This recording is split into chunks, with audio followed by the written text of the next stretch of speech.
Good morning dear student. इस वीडियो में हम जानेंगे कि किसी भी द्विघात समीकरण का विवेचक या विविक्तर कैसे निकाले और दूसरा श्रीधराचार्य नियम से शून्यक कैसे निकाले या फिर मूल कैसे ज्ञात करें और मूलों की प्रकृति यदि d बराबर 0 हो, d का मान 0 से अधिक हो और d का मान 0 से कम हो तो उस समय मूल क्या होगा और उसकी प्रकृति क्या होगी।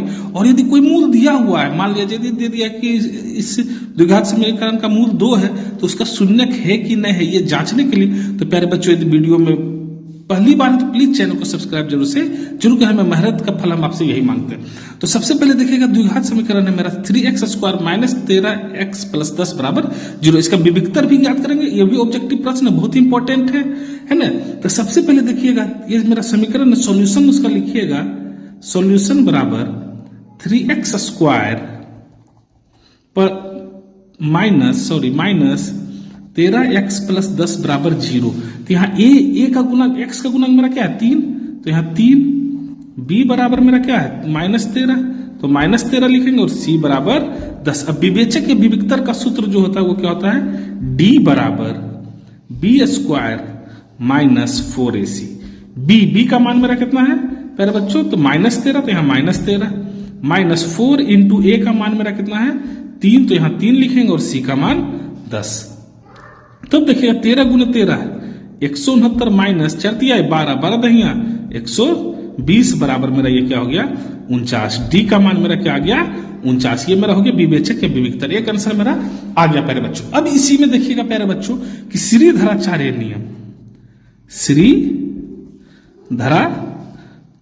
नियम से यदि कहेगा आपको मूल ज्ञात करने, क्या कहेगा श्रीधराचार्य नियम से यदि मूल ज्ञात करने कहेगा प्यारे बच्चों तो देखिएगा द्विघात समीकरण तो इसका मूलों की संख्या कितनी होगी 2 होगी। कितना होगा 2 होगा। तो अल्फा बराबर सूत्र होता है -b माइनस √d/2a और बीटा बराबर जो सूत्र होता है प्यारे बच्चों वो -b प्लस √d/2a।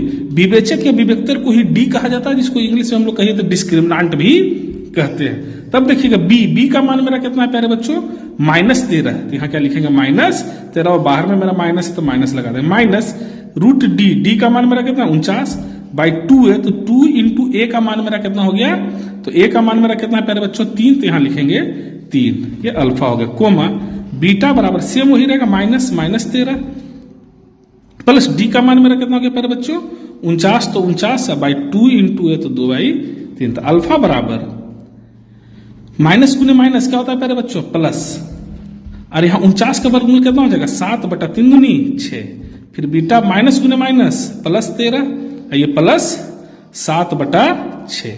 तब अल्फा बराबर मेरा क्या हो जाएगा प्यारे बच्चों 6/6 कोमा बीटा बराबर मेरा क्या हो जाएगा 20/6। तो 6 एकम कट गया 1 मरतब, तो अल्फा बराबर 1 और बीटा बराबर मेरा क्या हो जाएगा 10 दूनी 20 3 दूनी 6 10/3, तो मेरा शून्य क्या हो गया 1 कोमा 10/3। अब देखिएगा एक चीज और आप लोग को बताए थे प्यारे बच्चों हम कि मूलों की प्रकृति है ना, कि मूलों की प्रकृति यदि कहेगा कि क्या होगा तो देखिएगा इसमें 3 तरह का होता है मूलों की। सॉरी प्यारे बच्चों, आप ही लोग के लिए मेहनत करते हैं, चैनल को सब्सक्राइब जरूर कर दीजिएगा, उजला वाला जो बटन है या लाल वाला बटन। तो डी 3 स्थिति में होता है, डी का मान जब क्या हो एक बार 0 से बड़ा हो, जब डी का मान क्या हो 0 के बराबर हो, और जब डी का मान 0 से छोटा हो। ये तीनों बहुत ही इंपॉर्टेंट है प्यारे बच्चों, एक चीज ध्यान रखिएगा तीनों का तीनों क्या है बहुत ही इंपॉर्टेंट है, तीनों का तीनों बहुत ही इंपॉर्टेंट है। डी का मान 0 से बड़ा रहेगा, वेरी इंपॉर्टेंट है, अर्थात मतलब जब विवेचक का मान या विविक्तर का मान या डिस्क्रिमिनेंट का मान 0 से अधिक होगा तो मूल क्या होंगे तो प्यारे बच्चों असमान होगा। असमान मतलब क्या, दोनों का मूल क्या आएगा अलग अलग आएगा। जैसे यहां पर आया ना अभी डी का मान मेरा क्या है 1 को और 1 आ गया 10/3, जब डी का मान मेरा क्या 49 है, असमान और वास्तविक होगा, क्या होगा वास्तविक होगा। लेकिन जब यही डी का मान 0 के बराबर आ जाएगा तो मूल क्या हो जाएगा मेरा समान हो जाएगा था, दोनों का मान ये जैसे 1 कोमा 10/3 आया तो नहीं, ये 2 या 2 दोनों बराबर हो जाएगा, समान और क्या होगा वास्तविक होगा, समान और वास्तविक होगा प्यारे बच्चों। अब यही डी का मान यदि 0 से छोटा हो जाए, डी का मान 0 से छोटा हो जाए तो क्या हो जाएगा कोई भी मूल वास्तविक नहीं होगा था, काल्पनिक हो जाएगा, कोई भी मूल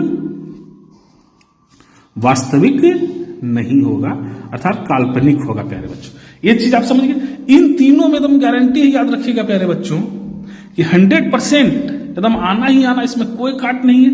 और एक चीज आपको बताया था चौथा कि यदि कोई मूल दिया हुआ तो उसका शून्य है कि नहीं, इसको जांचने के लिए जैसे देखिए एक मूल मेरा क्या आया, एक आया है, इसका एक शून्य मेरा क्या आया प्यारे बच्चों, एक आया। तो ये जांचेंगे यदि मान लीजिए इस तरह का ऑब्जेक्टिव दे देगा कि द्विघात समीकरण 3x square minus 13x plus 10 का, सुनिएगा ध्यान से, का क्या एक शून्यक है, क्या एक शून्यक है, ये एक दे देगा या इसके कोई भी, तो इसको चेक कैसे करेंगे।